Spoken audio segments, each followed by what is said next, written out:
Hi, Cat's Cradle here. I'm taking a little bit of a break from processing tomatoes and honey to deal with my onion harvest. I harvested my onions a little over a week ago, and usually you would let your onions just lay in the sun and cure for a couple of days before you bring them in. I usually just go ahead and put a old tablecloth on top of my little mini freezer that's in my garage that's nice and warm and dry, and just put my onions on top of that and let them cure. They've been sitting there about a week, and so the skins are nice and dry, and I'm ready to deal with them.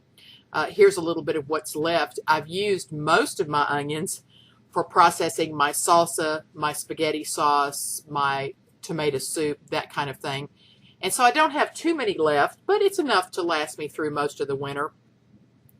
I just put them in a big stainless steel bowl and brought them in where it's nice and cool, set them on my ottoman, and now I'm peeling the outer skins away. This one I peeled a little too deeply because you can see the green right there. That's what happens if you start up the neck where you cut the stem off.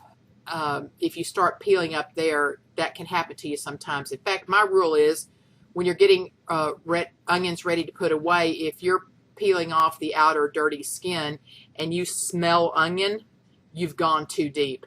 And so when I saw the green on that other onion, I'd gone a little too deep. And so those I like to leave out and use or put in the refrigerator to use pretty quickly.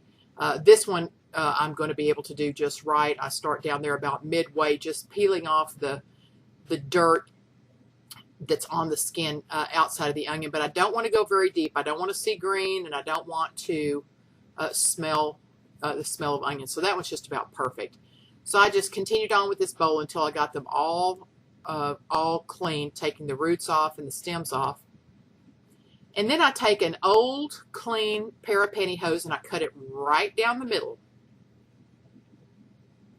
And so what I'm going to do is I'm going to just open up that pantyhose until I can expose the opening to the leg.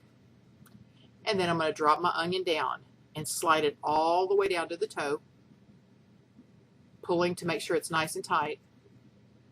I like to try to put the root on the bottom side, but that doesn't always happen. Sometimes when you're tying it up, they twist around a bit.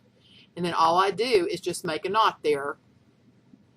And I work it down pretty good because I want to be able to get a lot of onions in here. So I work that knot down pretty tight toward the onion, and that takes just a little bit of doing. I'm just trying to get it nice and snug here. That looks pretty good. You can see the run in the pantyhose if you look pretty carefully. And here we go. We're going to put the second onion down. Now, this isn't my idea. Lots of people use this, and it is a very effective way to store onions for the winter.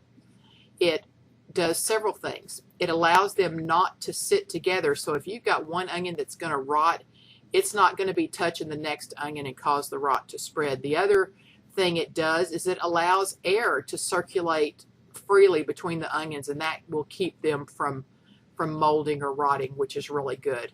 And if one should go ahead and rot, then you just cut it out, and I'll show you how to do that in just a little bit. So that's number 2. And I'm just going to keep tying them all the way up that leg until I fill that pantyhose. And here's Prepper A standing with 2 strands of the onions. And it's just a nice, neat way to store them. It's very effective, and it keeps the air circulating good between them, and that's the best part. Now I'm going to show you where I'm going to store them. I go to my room where I want them to hang. This is a nice, cool, dark room, and I'm going to tie them on my little earthquake barrier that's at the end of my shelves where I have some food storage. And I'll tie 2 or 3 knots on there just to be sure it's held nice and tight. And then cut off the excess pantyhose. And there you have it. I have 2 nice long strands of onions to see me through the winter cooking. They're out of the way, close to the air conditioner where they'll stay cool. And then when I want to use one, all I do is put my scissors right below a knot, and I'm cutting off that toe of the pantyhose. That's where the first onion is. See, the knot remains intact. And then I just slip the pantyhose off, and the onion's ready to use. It's so easy. I can just send Prepper A back there. If I need an onion, she can just cut one off. We always leave a pair of scissors back there. So this is just a really good way to store onions, and thought you might be able to use it to save your onions over the winter. If you have any questions, just post your comment or question in the box below, and I'll get back to you as soon as I can. I hope this is a help to you.